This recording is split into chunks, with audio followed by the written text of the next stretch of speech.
I would like to invite now Elisabeth Skokan for her talk about the challenges and benefits of dissemination, students' thesis via Anton Bruckner's Privat University's Phaidra. And Elisabeth Skokan is part of the library at the Bruckner Privat University. And she is responsible for Phaidra at this institution. And we are looking forward to your talk. Thank you, Liz.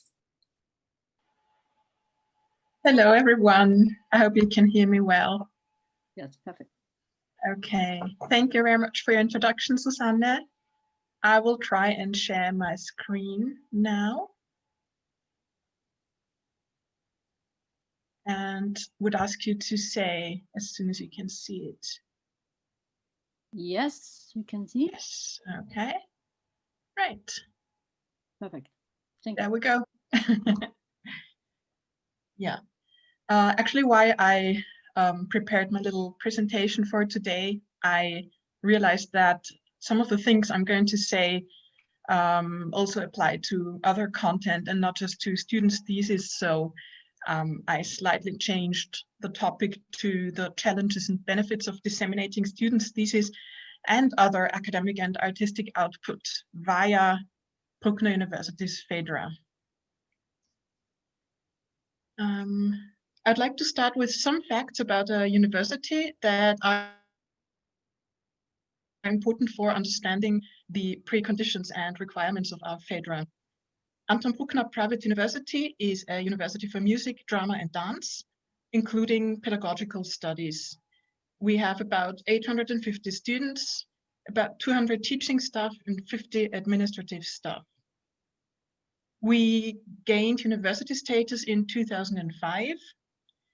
And it's important to know that Bruckner University evolved from a music conservatory that was founded in the early 1930s. And its history is still felt in the major focus on performance, that is playing instruments, dancing and acting.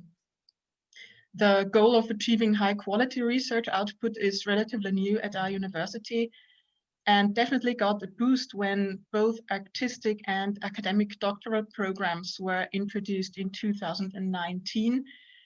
One of the key research areas being that of artistic research. And I've also given the start URL to our Phaidra at Bruckner University. This growing importance of research is reflected in the latest version of the university's corporate mission, which can be found on our website. And I've always given the German version and the English version, and I'm going to read the English one to you. The artistic work of the university is focused on performing, pedagogy, and research with an equal emphasis on artistic communication, development, and outreach. And an important focus of the Bruckner University is academic research, both historical and systematic, into themes related to the arts, as well as research, academic and artistic, at the interface between artistic and academic methods.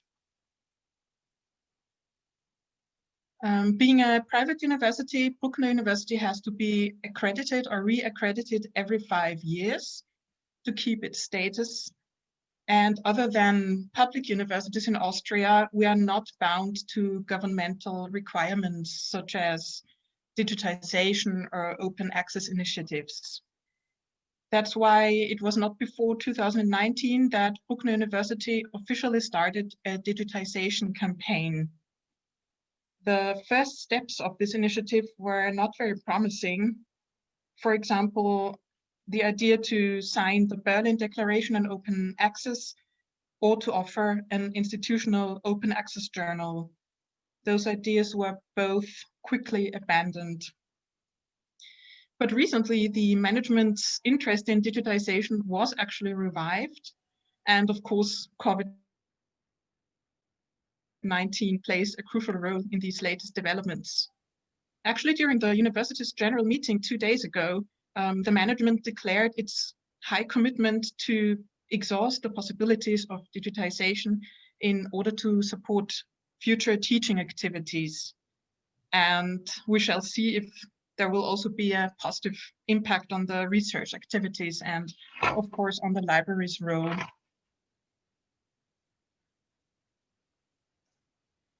Now, how is our library being perceived in connection with Bruckner University's mission? And why do we think that our repository Phaidra is or will hopefully become an essential tool for accomplishing this mission? Our main tasks are mentioned in the library regulations. In the latest version, Phaidra was actually added as one of the library's main services. Its main task is the acquisition, collection, cataloging, and provision of all information resources required to fulfill the teaching and research tasks of the university. The university library operates a repository in which documents of the Bruckner University and students' theses are published. This is from our latest version of the library regulations. I would like to go back a few years and outline the development of our Phaidra from the initial idea of introducing a repository to its current status. Triggered by the initiatives of other universities and libraries and encouraged by the university management, the library started pursuing the idea of a digital repository in 2015, so 5 years ago. And the choice quickly fell on Phaidra as a software. An important reason was the fact that in addition to publications in PDF form for texts, Phaidra supports other object types such as pictures, audio, and video files. A service agreement with the University of Vienna was signed at the end of 2017. And after an implementation phase of about a year, our Phaidra is now well on the way to become the acknowledged platform for archiving and disseminating students' BA and MA theses. And in a couple of years, the first PhD thesis will hopefully be added. The original vision of the head of the library when introducing Phaidra was to offer a versatile tool for storing and publishing many different types of academic and artistic output of our university. But we will see a bit later why this has actually remained a vision so far.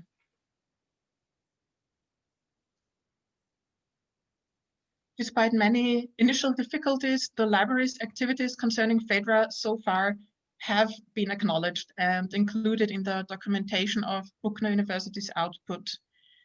But this required and still requires that the library constantly reminds the relevant players of the university of the possibilities of Phaidra and how it can support the activities and aims of Bruckner University. In its chapter on the developments in the area of administration, the annual report of Bruckner University for the academic year 2018-19 includes the following statement, brief statement on Phaidra by the head of the library. In the summer of 2019, the digital repository Phaidra went online. By the end of 2019, approximately 200 documents were stored. The main focus is on the university's thesis, BA and MA, videos by the artist Editha Brown, publications resulting from the university's research and teaching activities, as well as objects documenting the history of the library. Several projects to add further content are in progress. As mentioned earlier, Bruckner University also has to be re-accredited every 5 years. And during the last accreditation process, which was in 2019, one focus was on the progress in terms of digitization of the university in general and the library in particular. And this is also reflected in the final accreditation report from the beginning of 2020. This is a brief extract from that. The IT infrastructure meets all the requirements of a modern university. This includes, for example, the electronic access system via Bruckner card, our ID card, the digital library, the recruiting portal, and the service for long-term preservation, Phaidra. So there we are. Phaidra has been mentioned.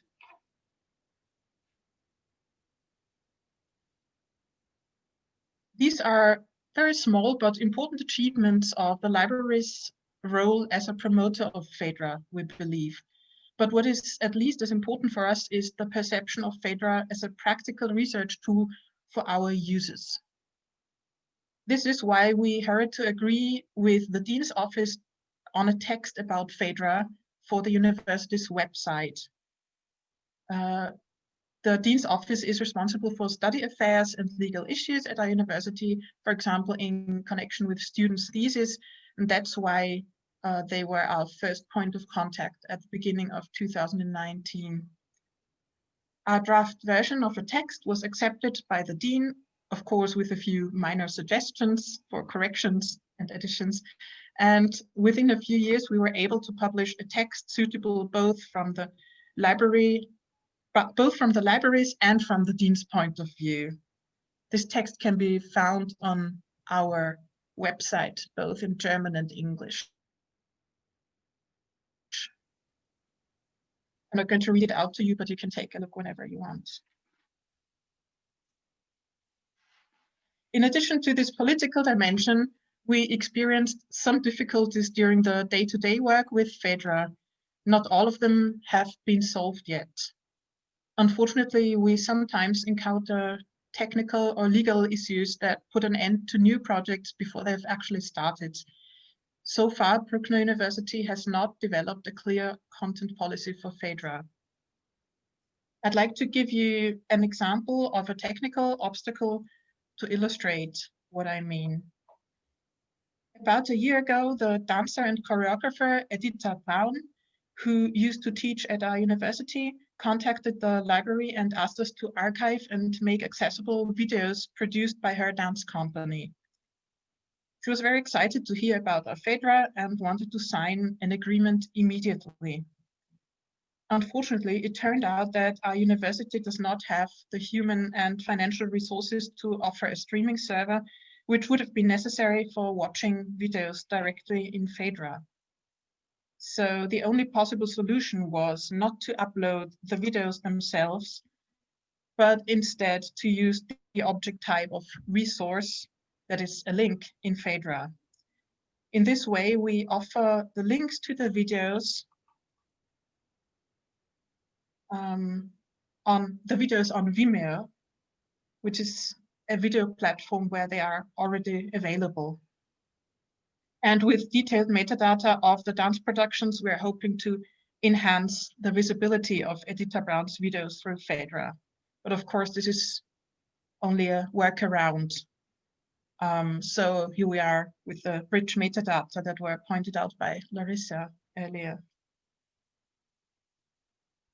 Edita Braun is happy with the solution for the time being, but of course this and some other examples soon made us realize that it will take much longer than we thought to acquire additional content. You can see the metadata on 2 pages here.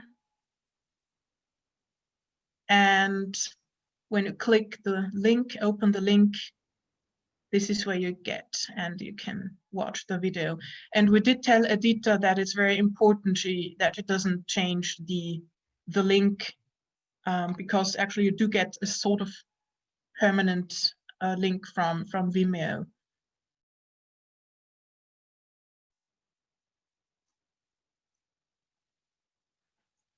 Right.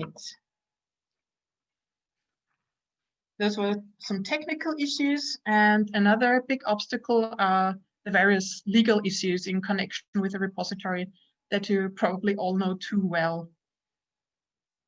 For example, last year, a collection of rare audio files of Eduard Steuermann, who is a renowned pianist and composer from the 20th century, was offered to us by a musicologist closely connected to Bruckner University. Our professor of musicology was really interested in including this audio archive in the digital holdings of Bruckner University. So we started a sort of task force and even had 2 meetings with the rector, who did express a keen interest in supporting this project. But soon it turned out that there were several questions concerning copyright that would have needed clarifying with Steuermann's heirs and various archives and record labels in Europe and the USA. So again, due to the lack of human and financial resources, we had to refuse this very interesting offer. Legal issues also show up from time to time in connection with students' theses. In these cases, the library usually has to act as a kind of mediator or hub between the student and the dean's office. For example, just a couple of weeks ago, a student asked us how to deal with images in her MA thesis, for which she already got a restricted license. And the publisher determined that the images may only be published digitally if they are password protected. And as MA theses are open access in our Phaidra, this turned out to be a problem. The result was a very complex, let me say complex, email discussion between the student, the library, the dean's office, and the supervisors of the thesis. I will spare you the details, but this incident showed that we need to define more clearly the responsibilities of the library and of the other stakeholders at our university, and point out the manifold potential legal issues in connection with digital objects in a repository. Open access is another issue that is still meeting with resistance, especially among our teaching staff. With regard to students' theses, the main concern at the moment is that works of poor quality will be accessible worldwide and harm the external perception of our university. This is why the dean decided from the start that only MA theses should be accessible worldwide, and for BA theses, a login with the university account is necessary so that the full text can only be viewed by staff and students of our university. Of course, the library understands this decision, and BA theses are not considered scientific work in a narrow sense anyway, so that's no problem.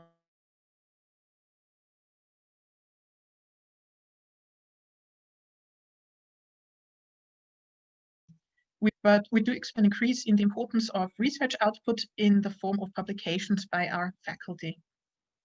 Quite probably we will pick up on open access again in a few years' time.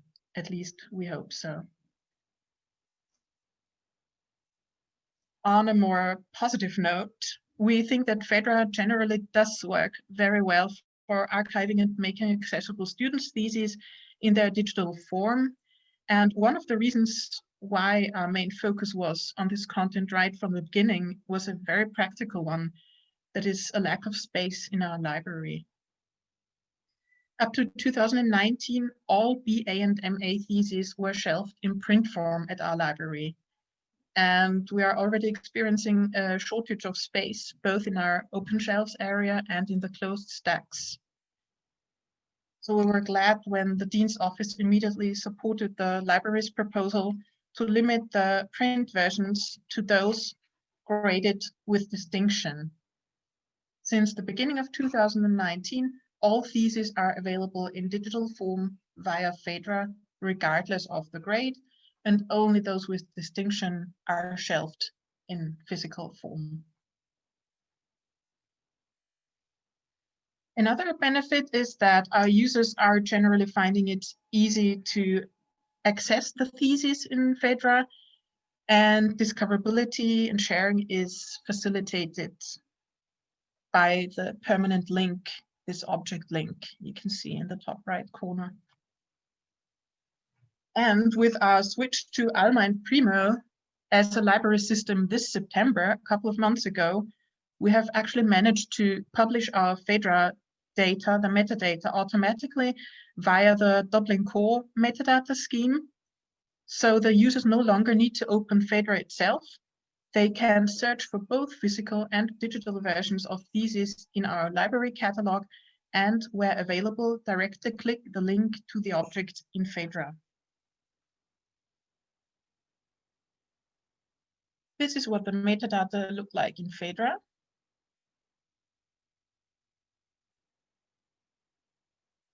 If you click on the Dublin Core object link on the right-hand side, you can actually see the raw metadata, the Dublin Core scheme. And these are the metadata published in Primo, pushed to Primo. And this works really well for us. This is what it looks like once you've found the thesis in Primo itself. And you can see you have the title, the author, the student, also the supervisors, and the abstract,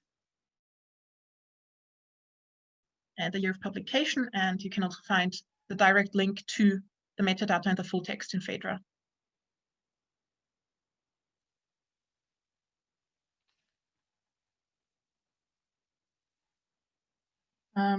Although, as mentioned before, the role of digitalization is not yet as prominent at Bruckner University as it might be at many bigger public universities, it has increased recently, and the COVID-19 situation did lead to a higher awareness in this respect. So we are confident that this has already and will strengthen the library's position as an information provider in addition to its traditional task to provide physical books and scores.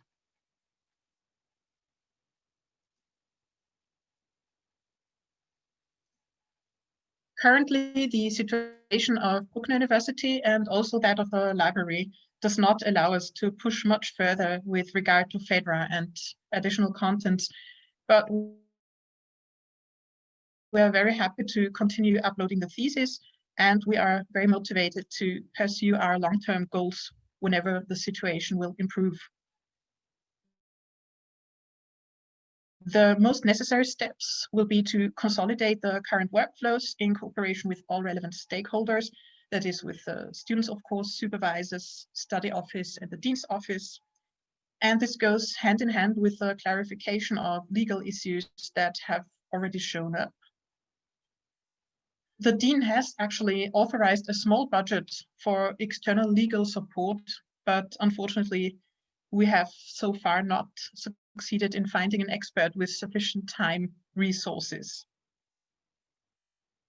And once these most pressing matters have been handled, we would like to discuss a content policy with the university management. We have come to the conclusion that it is much easier and more efficient to acquire new content if this is commissioned by the rectorate and or by the dean in the first place. And finally, both internal and external marketing will be of high importance once we have offered more content beyond the BA and MA thesis. As an immaterial information service, a repository will, by definition, only be successful when both library staff and customers or end users are happy with it. This can be reached by motivating staff to work with it, evaluating customer satisfaction, so the end users, and by ensuring a certain degree of interaction between both groups. And staff training and information of teaching staff and students will definitely be vital at that point. This is what I mean by internal marketing. Right, that's it for me. I hope that I will be able to present new achievements and more content in a few years' time, maybe within this forum. Thank you, Liz. Great, thank you. You are doing a great job in your university because it's not so easy to implement such a repository. I know. Thank you. Also against all odds. Thank you for also describing the obstacles and the challenges. I think you have special challenges with your kind of type of material, and it's very interesting for us to have a look at it. Yeah, and we are always very happy to, or I'm very happy to hear from other people who are having the same problems or have probably found ways of, how to manage them and how to overcome them. So that's why I thought it's also a good place to present this.